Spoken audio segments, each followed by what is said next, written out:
SuperTalk Mississippi media production. When banking starts to feel less personal, you know where to find us. Community Bank. Deep roots, local people, personal banking. Visit communitybank.net. Member FDIC. And now, Sports. Get ready, sports fans. It's time for Chasing Foul Balls on SuperTalk Pike County 93.5 and streaming worldwide on the SuperTalk Mississippi app and on your Amazon Alexa devices. Chasing Foul Balls, your weekly source for all the sports news and interviews important to Southwest Mississippi. Chasing Foul Balls is presented by First Bank. And now, here's your host, Robbie Hamilton. Well, good morning. Welcome to the Friday edition of Chasing Foul Balls right here on SuperTalk Pike County 93.5. Glad to have you along with us. Don't forget you can listen to on the podcast after the show is over. Just head on over to either Spotify, Amazon, or Apple. You can get it right there. Also, you can listen at SuperTalk Pike County or the SuperTalk website and listen to it live right here every Friday morning at around 9:06. A couple of things we want to make sure we get to is a bunch of signings this week as far as the high school players on basketball and softball, signing with 4-year and 2-year schools. If you want to catch up on that, just go to our Facebook page, Chasing Foul Balls. All the signings are there, so you can just go through and read about what and who was lucky enough to go ahead and sign a 4-year scholarship. So now let's get started. Guests this week, we'll have the head coach of the Brookhaven Academy Cougars, Ryan Ross, with us, and the dean of Mississippi Sportswriter, Rick Cleveland, will join us around 9:30. With me this morning, the usual crew. To my right, the professor himself, Mr. Neil Randall. How are you, sir? Man, I'm great. Glad to be here with you guys, and especially glad to see Mr. Bullock this morning. Mr. Bullock got a smile on his face and a song in his heart just to get it started today. Yeah. To the left, TP, Richard Hay with us. How are you, sir? Just fine, Robbie. Glad to be here. Let's go to work.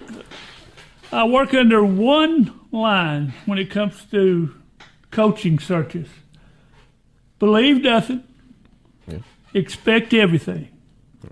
So I will give you that to start with, and let's get into the discussion to start with of LSU.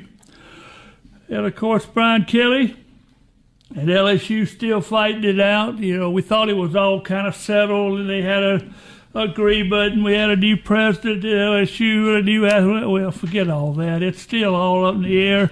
Come to find out, LSU has told Brian Kelly that he wasn't fired by Mr. Woodard, that he didn't have the authority to fire him without going to the board, so they had to throw that out.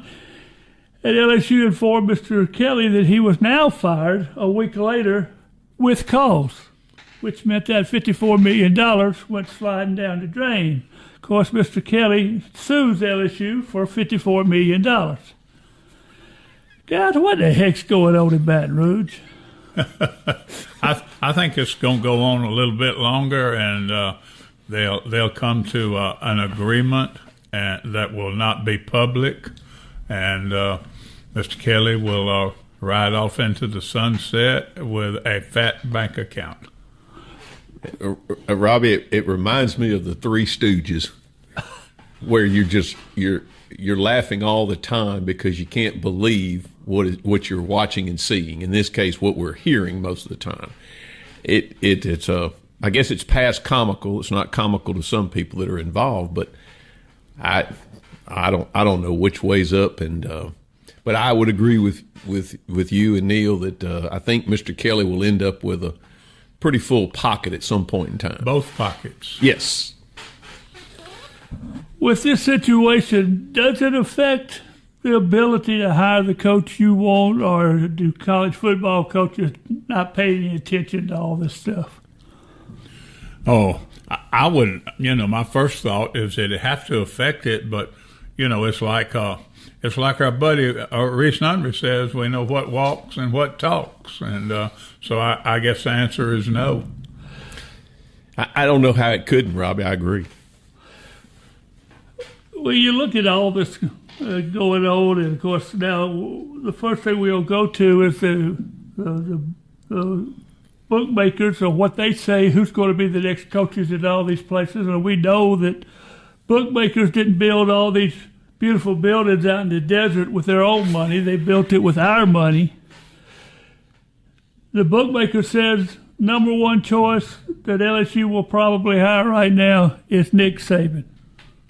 How can you buy into that, Neil? I cannot. I really cannot. I just don't think Nick Saban's almost as old as I am. He's making tons of money doing commercials and doesn't have to put up with the stuff that goes along with it. I find that hard to believe, but I've been wrong many, many times. I would agree, Rob. I just don't see why would he leave the cush job that he has on Saturday mornings that they fly him into and fly him back home right afterwards. And as Neil said, his commercials are doing well. And I got a feeling somewhere back in there, his other half is going to say, just stay home. Now, as you say all the time, they throw enough money at it, it changes everything. But I wouldn't see that happening. But Miss Terry likes Baton Rouge. She wouldn't mind moving back. Yes. The majority, or more than the majority, of Saban's business partners are in Baton Rouge still. Yep. You wonder if all that put together that he could become the head coach, but the face of LSU football for a couple of years to get it straightened back out. That's very possible. I'm just going to have to say no. I don't think it happens. Ole Miss, the odds makers now have Lane Kiffin moved to the head of the Florida job, and that he will be the next head football coach at Florida. Ole Miss fans hate to hear that. So are you, Richard? Is Kiffin going to Florida? Well, if you listen to the stuff from yesterday, you think like there's a lot more, smoke, I guess you will. And we know if there's smoke, there's fire. So I guess he's going to be the top name in a lot of these coaching searches. And you've already talked about one. And Florida seems to be getting a little bit hotter. And from how does that create distractions? What do you want to do? It's all behind the scenes. At this point in time, if he goes anywhere, I would say it would probably be Florida. But I think my biggest chance is he stays at Ole Miss. But if he goes somewhere, he's going to Florida. Well, I'd like to see him stay at Ole Miss, but I'm not sure he really believes he can win a national championship at Ole Miss. And I think he probably sees the odds of winning a national championship better at Florida. And I think Ole Miss is going to up the ante. And regardless of whether he's at Ole Miss or Florida this coming year, I think he's going to be the highest paid college football coach in the country. But right now, I would say the odds are that he goes to Gainesville. Supposedly, Ole Miss's contract that's on his desk is for a little over $14 million a year, which would make him the highest paid college football coach. It comes down, as I see it, Neil, and Richard, is it Kiffin staying with the family in Oxford? His daughter going to Ole Miss, his wife has moved to Oxford. Supposedly she really likes it. The son is a sophomore, the starting quarterback on the Oxford high school football team. Or does Kiffin want to play, as Neil said, for a national championship, and he believes that the place to do that is Florida? So which side will he win on? Last time against Auburn, the family won.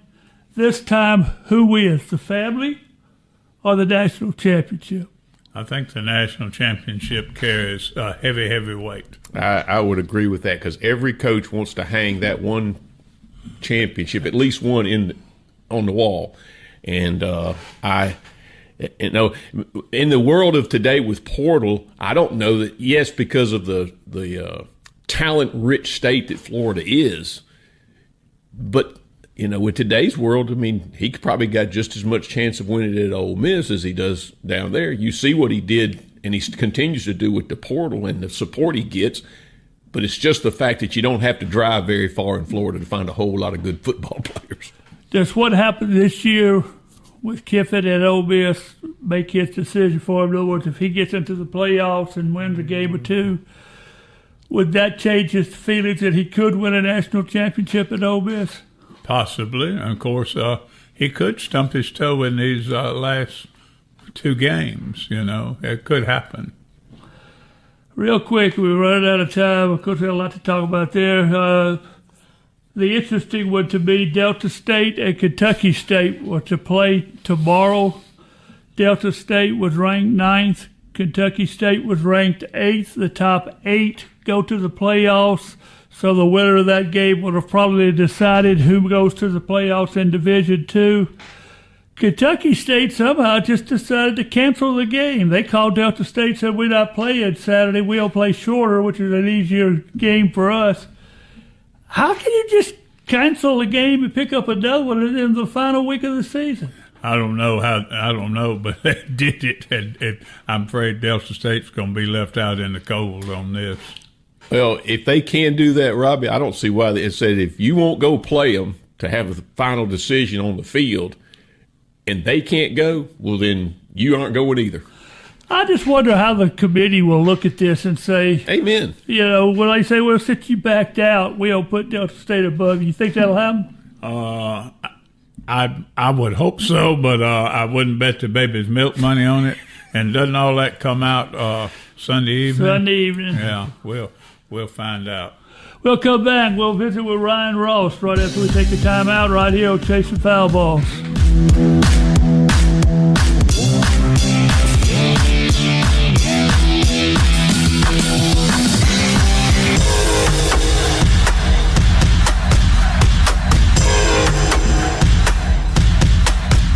Welcome back to Chasing Foul Balls on this Friday morning. SuperTalk 93.5, SuperTalk Pike County. Richard, Mississippi State, they need a win in these last couple of ball games. Some troubles as far as quarterback. Who's going to start for Mississippi State, and do you think the backup should get the start? Who's going to start, Robbie? Several, lots of money question, whether you want to say millions, whichever. If Shapen's healthy, I believe Levy has stuck with him to this point in time. The question is he healthy? But if you start him and things start going bad and you put Taylor in, why didn't you just start Taylor to begin with? Taylor proved last week, even though it was in a losing effort, that he gives us dimensions that Shapen can't do it. He can escape pressure out of the pocket. He can throw the long ball good. It's the intermediate ones we have trouble with. But he just gives a different spark. And the threat of him running allows things to do, slows pass rush down and all that kind of stuff. But at this point in the season, I would start Taylor.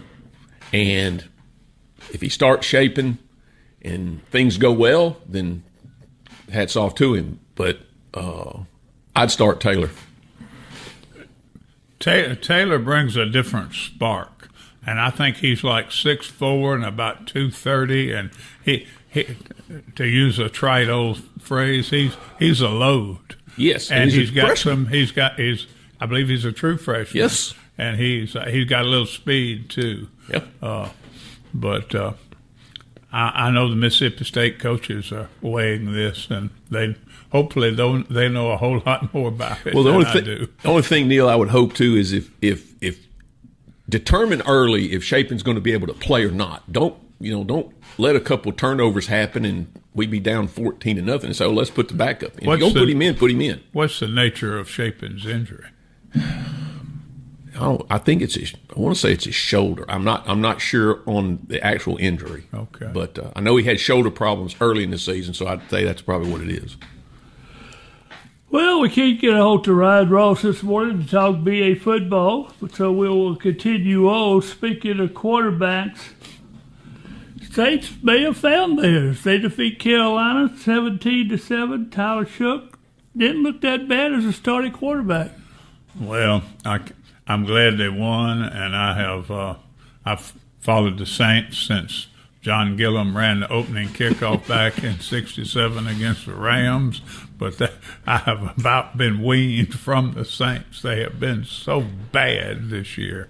But a ray of hope, like Robbie says, it may be what they need. But I think back at the start of the season, we all sat around these microphones and talked about how many games we thought the Saints would win. And I think I said 4 or 5, and I may have overstated that. I know I overstated my number, so won't go there. I think Reese said 3. He may be closer. He's going to win. He might win the pot. But Robbie, the clips that I saw of the game, I was impressed with his ability to throw the ball very easily down the field. I mean, a couple of those big passes to Olave, that's something you can build on. And I just think it's his time, and we play out the rest of the season with him the starter, and see where it goes. Because if not, you better be planning on drafting another one if you're not going to play him, and he was a second-round choice. One more thing I wanted to get to in the college, I didn't have a chance. We ran out of time. Are y'all surprised that you haven't heard Coach Huff from Southern Miss's name in a lot of these discussions as far as new head coaches, a guy that, goes to Marshall, wins the championship, comes to Southern Miss, looks like he's going to have a chance to play for a championship. Surprised that you haven't heard the name in all these openings. I know Southern Miss is glad you haven't heard it, but you surprised that the name hadn't cropped up lately. Well, because we haven't heard it doesn't mean that there's some. But a lot of schools are probably, the ones we're talking about are at the elite level. Yes, to answer your question, yes, I'm surprised. But who knows that South Carolina or some of these other schools are saying, okay, well, when the dominoes start to fall, then we're going to be here, and that's where we're going to. That's where Coach Huff is going to – it's going to be a step up. But not surprised that we haven't heard it, but I'm not sure that it's not going on. Well, the thing about it is there are going to be a lot more openings than there are now when the season concludes, if not before. And from what I've heard about Coach Huff at Southern Miss is he really likes to stay out of the limelight. He's not out looking for an interview, but all of these guys have high-powered agents, and the behind-the-scenes stuff is what's going on for sure. But I would not be surprised to see him have several offers. One final thing, I'm gonna put on my Dave Hughes hat. Oh, goodness. The city has announced that they're going to wipe out Edgewood Park's ball fields and build a soccer complex there. Everybody sitting around this table has some kind of tie to Edgewood Park and Danny Nichols Field. What's your feeling about that situation as far as the Edgewood Park ballparks being tore down and built into a soccer complex? Well, like you said, everybody's got a tie there, and it's sad, but things happen and we move on. But the biggest problem to me at Edgewood Park was it's going to be the same thing with the soccer complex as it was with the baseball complex. You're in a neighborhood bounded by the railroad tracks, and there just never was any parking up there. It was just people on top of people. I think that's going to continue to be a problem.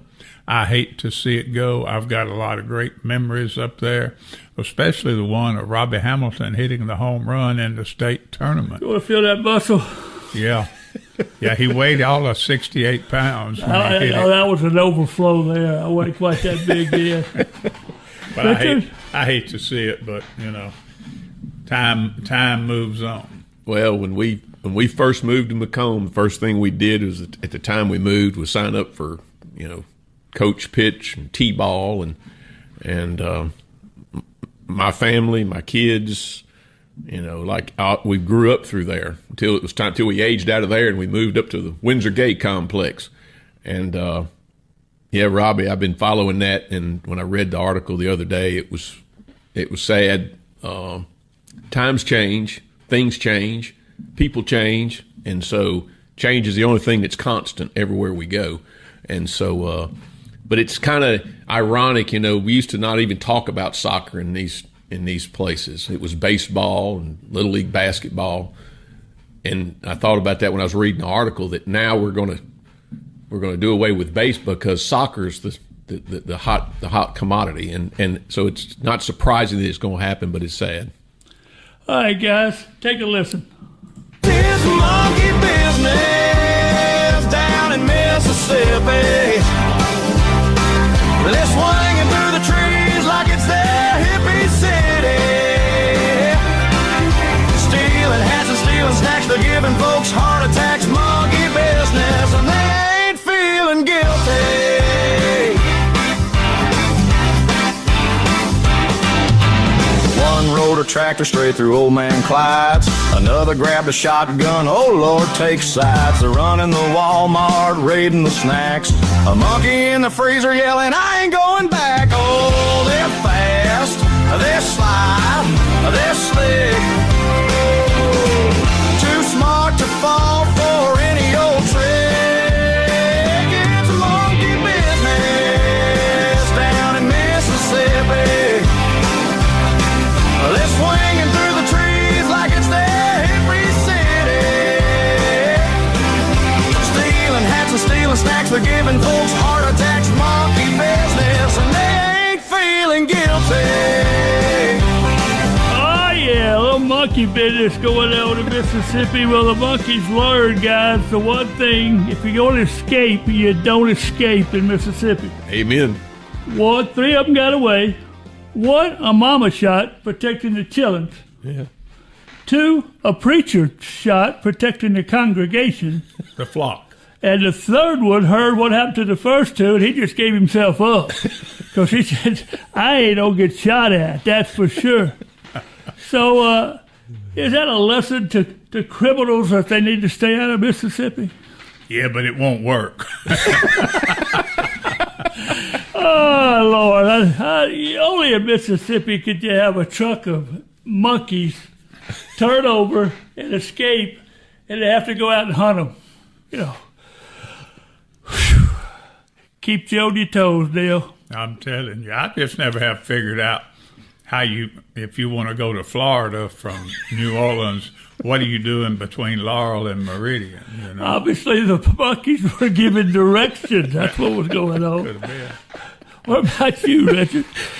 Robbie, from the first time I heard this story, whenever it broke several weeks ago, it's been a comedy, except for the story about why the mama shot. The story of her telling about how that went down was sad for the monkey, obviously, and Obviously. and the other one, I guess, just was in the wrong place at the wrong time.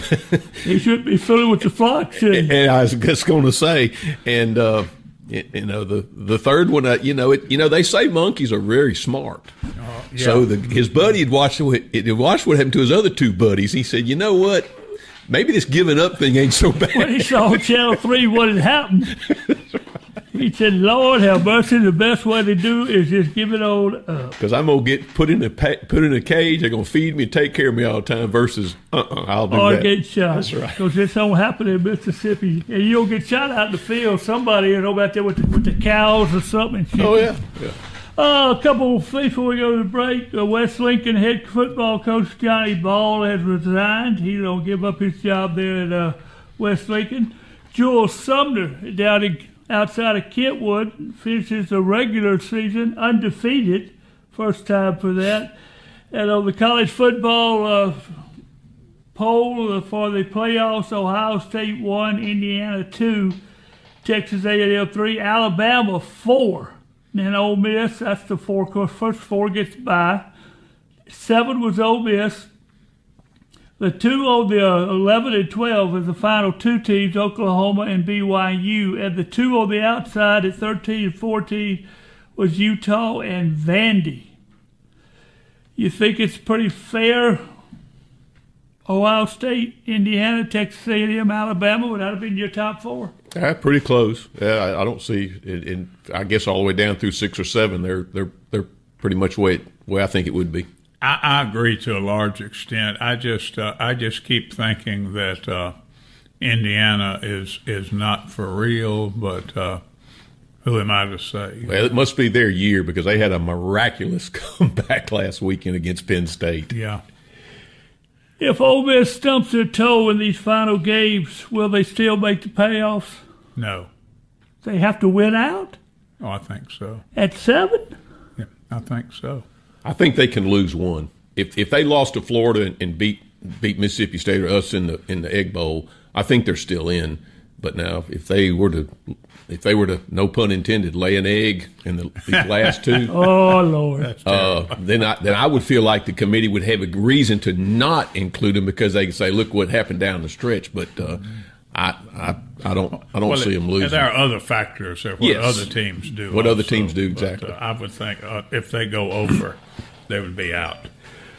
We'll talk to the Dean of Sportswriters for Mississippi, Rick Cleveland. He'll have an answer for that, no doubt about it. We'll do it right after we take a time out on Chasing Foul Balls on SuperTalk by Kevin.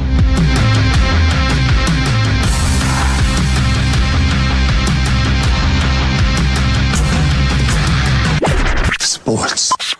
And now sports. You're listening to Chasing Foul Balls on SuperTalk Pike County 93.5 and streaming everywhere on the SuperTalk Mississippi app. Chasing Foul Balls is presented by First Bank and brought to you by East Macomb Body Shop and Guy's Pharmacy. Now back to Chasing Foul Balls on SuperTalk Pike County 93.5. Well, welcome back. Glad to have you along on a Friday morning. SuperTalk Pike County, Chasing Foul Balls. We'll check my blood pressure. No, we don't want to do that right now. I think it's a little high right now, but I don't know why. On the phone with us, the Dean of Mississippi Sports Talk, no doubt about it, Rick Cleveland. How are you, sir? I'm doing great. How are you guys today? Man, we doing good. How was New York? Well, you know, the analogy I use is it's like having a vacuum cleaner in your wallet. We had a great time. Saw 3 Broadway plays. But I'm telling you what, now you take prices are high everywhere. Don't get me wrong, but you can multiply anything you spend in Mississippi by 5. It's unbelievable. How did you get, I'm not going to say roped into, that's the wrong word. How did you get a trip to New York with the family there? Well, we had a real close friend of our family who was getting married Saturday in New York. So we did 3 days on either side of it.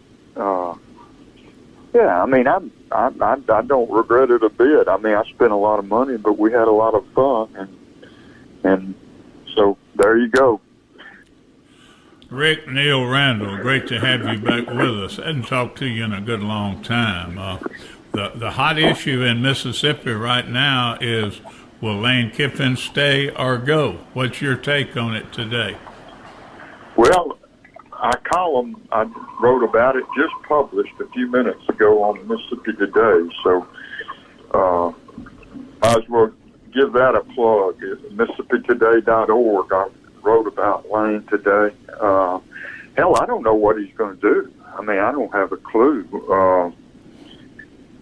I know one thing, he's going to be next as soon as the playoffs are over and everything is settled, he'll be the highest paid coach in college football one way or the other, no matter where he is. Whether he's at Ole Miss or Florida or LSU, or unless he decides to go to the NFL, and I'm sure he'll have that option too. Does it come down, Rick, to family versus being able to play for a national championship? Is that kind of the two dividing lines that you see that Kiffin will decide between? Well, I don't think that has to be the dividing line. I think he's pretty well shown that he. I mean, I don't see why in today's college football world with the NIL and the transfer portal that he can't do that at Ole Miss. You know what I'm saying? I mean, Yes, sir. they're in the hunt this year. I'm not saying they're good enough. I don't know if they are or not, but they're certainly one of about 8 teams in the country that I think could win it. Does that help him make his decision? Do you see that as a decision maker? If Ole Miss advances into the playoffs and wins a game or two, that he could better see the path to the national championship at Ole Miss? Would that make the decision to stay at Ole Miss a little easier for him? I can't speak for him, but it would for me. That's all we get. You know, here's the deal. I mean, I'm Florida is in the middle of a whole, you know, if the state has, 5 times as many people or something like that as Mississippi, that generally means 5 times as many football players that are right close by you at your state university. That's always going to be the case, and that's what Dan Mullen thought when he went from Mississippi State to Florida. You're talking about a guy, Dan Mullen, that won 60% of his games at Mississippi State and could have been there forever. He goes to Florida, and over 4 years, he wins 70% of his games and gets fired. So, I mean, there's 2 sides to that coin. I don't think Lane Kiffin considers that when he's thinking about whether he's going to. I don't think he. I mean, I think he thinks he's invincible, and he may well be. He's done a hell of a job at Ole Miss, but that's just if I was making the choice, that's something I would certainly consider. Rick, this is Richard Hay.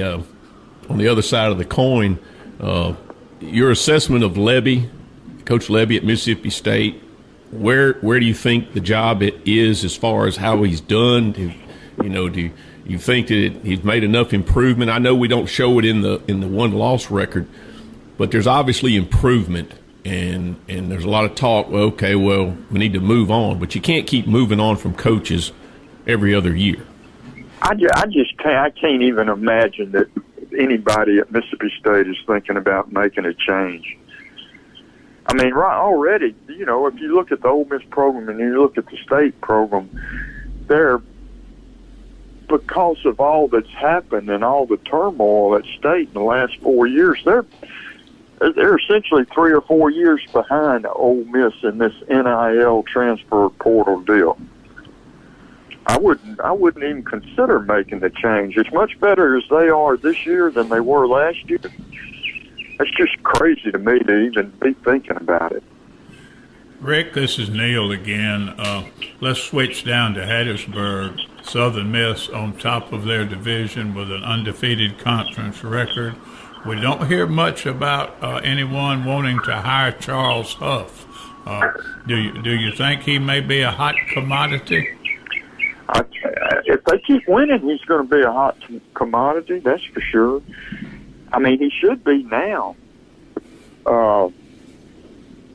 You know,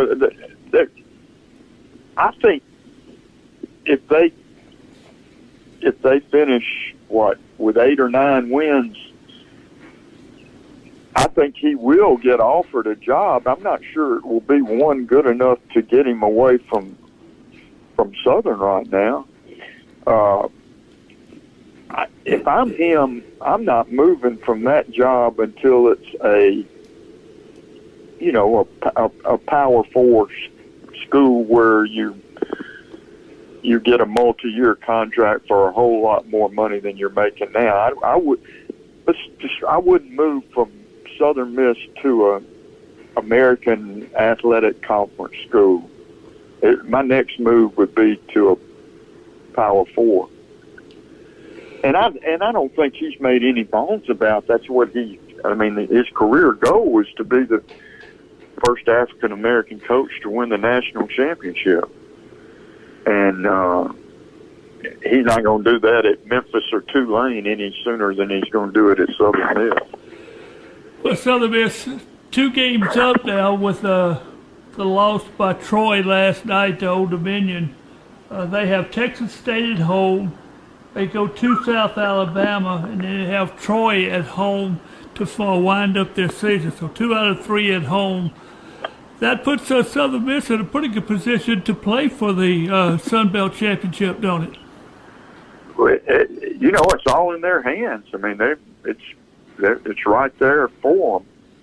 It's interesting. This Saturday they play Texas State, which was the preseason favorite to win that division of the Sun Belt. And now here they're coming into the game with a 3-6 record, and Southern Miss, that was finished last, is undefeated. I was surprised to see that the point spread in that game is only 4.5 or 5 points. You would think when you've got one team riding high and the other one low, and the team that's riding high is at home, that it would be 8, 9, 10, even more. But I think what the odds makers are looking at is that every game Southern is winning, they're winning by being +3, +4 in turnovers. And, the law of averages just says that ain't going to continue for the whole season. We'll see. One of the things you're doing now, Rick, is a podcast with your son Tyler, Crooked Letter Sports. How's that going? Oh, it's great. I don't know if I've ever had any more fun doing anything in my career than doing a podcast with my son. It's just like we're sitting at the dinner table talking sports. It's not much better. I grew up going to games with my daddy when he was in the same field that I'm in, and now I'm ending up my career going to games with my son and working with him. It doesn't get any better than that. Rick, this is Richard Hay again. For the next day or so, Rick Cleveland's going to be the commissioner of the NCAA, and with the era of the portal and the NIL, what are some restrictions or guidelines, let's say, that you would institute to try to get the horse somewhat back in the barn? Well, the first thing, there would have to be signed contracts. I mean, with players. If you're going to have, you can't have free agency every year. You just can't. It wouldn't work in the NFL. It wouldn't work in Major League Baseball. It wouldn't work in the NBA, and it's not going to work in college sports either. You can't have this massive movement every year. It's not sustainable. That'd be the first rule I'd have, is that when these players sign these, I mean, some of them are $1 million, 7-figure contracts that they're signing. They got to be held. I mean, they got to commit to something more than 1 year, in my opinion. Rick, Neil again. Give me a one-word summation of the coaching situation at LSU. Hilarious. That's what we think. That's a pretty good word. Yeah, I mean, but what's going on in the LSU right now has been going on for 100 years almost, back to the Kingfish. Yeah. With the governor get involved, and I don't know. It's pretty hilarious what's happening all over college football. I mean, you got Texas A&M paying a coach $90 million not to coach. Half the SEC is paying coaches not to coach, and we're talking about millions and millions of dollars. And LSU's on the hook, for $53 million with Brian Kelly? That's amazing. Yeah, well, I know a lot about. I I mean, I know more than I can talk about on the radio about that situation, and they're not going to pay $53 million, but they're going to pay some significant money. You know. Rick, once again, your column is on Mississippi Today. You said you just dropped one about Lane Kiffin. Once again, how do people get a chance to read that? Well, just go to, it's free. You go to MississippiToday.org, and I write 2 or 3 times a week on various, obviously, Mississippi sports subjects. But the one on Kiffin today just talks about how, you know, this game Saturday, well, what I propose is it be called the Lane Kiffin Bowl, presented by Jimmy Sexton. Oh, what a way to end it. Rick, thanks for taking the time to be with us on this Friday morning. Okay, y'all take care down there in Southwest Mississippi. We got it held down. We'll talk to you later. Thank you, sir. All right, bye-bye. Rick Cleveland, the Dean of Sportswriter in Mississippi. When you hear him talk, you understand why. Playoffs tonight, public school, 1A, Bogachita, and Leake County up at Bogachita. In 2A, Bay Springs comes to West Marion. Bias comes to Wesson. The Mid-County goes to Clarkdale. In 3A, West Marion. And Seminary over at West Marion. Franklin County hosts McGee. And Hazelhurst has to make the trip to Union. In 4A, it's League Central hosting Macomb. Columbia hosting Newton County. And in 5A, Brookhaven plays host to Northeast Jones on the public or private school side. 4A Division II, Starkville comes to Park Lane. That's a rematch of a game earlier this year. In 4A Division III, Brookhaven Academy and Silliman. 2A Division I is St. Joe Greenville going to Centerville. And in 3A Division I, it's Columbia taking the trip to Tri-County. That's your playoffs in football. We'll come back. We'll talk to Big Daddy right after this.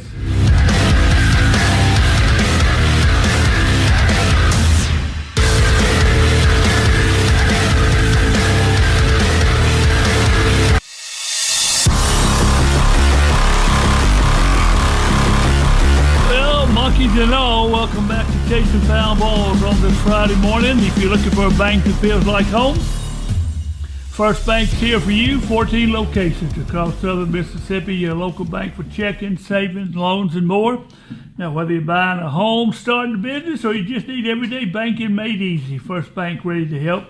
Stop by your nearest branch or visit firstbankms.com today. First Bank, where customers and community matter most. Member FDIC, an equal housing lender. Join us on the phone. Big Daddy, how are you, sir? I'm doing great, Robbie. How about yourself? Doing fine. Troy losing really helped the cause for Southern Miss and the Sun Belt, didn't it? Really kicked the door wide open for us, Robbie. I mean, it's a path as good, breathed up as you could be. We just got to take care of business. Of course, a real big one this tomorrow in Harrisburg there was Texas State here. They're a pretty good football team. They got a terrible record, but they're a pretty good football team. Then we go to South Alabama, and then Troy comes to us to wrap up the season. But if we would wind up tied, even tiebreaker would go our way, but we got to win one more anyway. But we want to win all of them and try to host. Big Daddy, this is Richard. Talk about where we are as far as health wise, quarterback wise. I know it's the big question right now, or at least on probably a lot of people's mind. You probably have a little more insight than most. But is Braylon Braxton going to be able to play? Well, Braxton will play. We hope he's 90% or better. He may be. Yeah, he hit down on the artificial turf with his knee, and right straight on his knee hard. And it didn't break anything or tear any ligaments or anything, but he bruised his knee. And I think that's something they could probably work out pretty good with with the trainers and all for this week, but Coach Huff's not going to play his cards. He's not going to tell you whether he's well or not. He's kind of hand around about this or hand around about that. One thing Coach Huff doesn't believe with is releasing much information about injuries. Reese, no doubt over the years, the offense gets the headlines and the defense wins the ball games. Talk a little bit about the Golden Eagles defense and how well they've performed. Well, to be quite honest with you, Neil, defense is probably what is taking us this record. A couple of shutouts in there, and two good linebackers, Chris Jones and for the life of me, the other one, his name escapes me. I'm sorry. And then what's really kind of been the strength is the secondary, and we knew it would be. Moulton, the cornerback, is a world-class cornerback, and on the other side, young man, he caught me off guard there. We're all getting old there, Neil, and our minds don't work like they used to. Tell me but anyway, both cornerbacks are been outstanding. We lead the college football in turnover, interceptions and turnovers, I believe it. And plus, we had like 6 last week with 4 interceptions, two of them by I believe both of our cornerbacks, and so yeah, defensively is doing well. We're doing okay on offense. Like to run the ball a little bit better, but the defense has been strong. All right, quick coaching questions. Yes and no, where they'll be. Will LSU hire Nick Saban? No. Will Ole Miss keep Lane Kiffin? Oh boy, that's a $64 million question. I really think it's the right situation, he will go, but I think it's going to take the right situation. I don't know whether LSU can draw him down there, but Florida might could. Otherwise, I think he stays in Oxford. Would Lane Kiffin either go pro or will he move in college? Which is the best opportunity that he will make right now? That's a good question. I would think I just don't see him going back to pro ball. He's had one bite at that apple, and it was pretty sour. So I think he's has established himself with the college football. I think he really understands the portal, and he knows how to take a pocket money and buy some players. And so I think he can figure that out pretty easily. Park Lane, we'll see a different division come next year in high school football in the MAIS. They will go to what they call District 5. It will be District 4. And District 5 will be the local teams. In District 5, Park Lane will have Cathedral, Oak Forest, Park Lane, and Silliman. In District 4, it'll be Copiah, Park Place, and Simpson, along with BA. We're going from 4 divisions down to 3. That don't really solve any problems, does it? No, not really. That I see. Although we knew the situation we were playing under this year in MAIS wasn't going to hang around because it just was a mess. And you had too many. The thing that happened at Marshall Academy is just an example of why it was a mess, and they're still going to have a little bit of possibility of that, I guess, in this new deal. But the whole problem is the 4 Jackson schools. Nobody wants to be in the division with them because they're just be honest with you, pretty much every year, if not every year, they're head and shoulders above everybody else. Reese, appreciate you joining us this morning. Good luck with the Golden Eagles against Texas State. We'll talk to you next Friday. Yeah, y'all pull hard for me now. We pull it as Pulling hard for as you, we bud. can pull. All right. Guys, I'll leave you with the one thing. Believe nothing, expect everything in the coming week as far as coaching is going on. Who knows what's going to happen? We'll just sit back and watch. Chasing foul balls. That'll do it for this Friday morning. Glad you could be with us. Join us next Friday morning right here on SuperTalk Pike County. Rocking and rolling till the clock unwinds, and then we'd holler out one more time. Don't turn out the lights, the party ain't over. Well, the band just started to play my favorite song. I just found my baby and I want to get a chance to hold her. So don't turn out the lights, the party ain't over. I said don't turn out the lights, don't turn out those lights, don't turn out the lights, the party ain't over.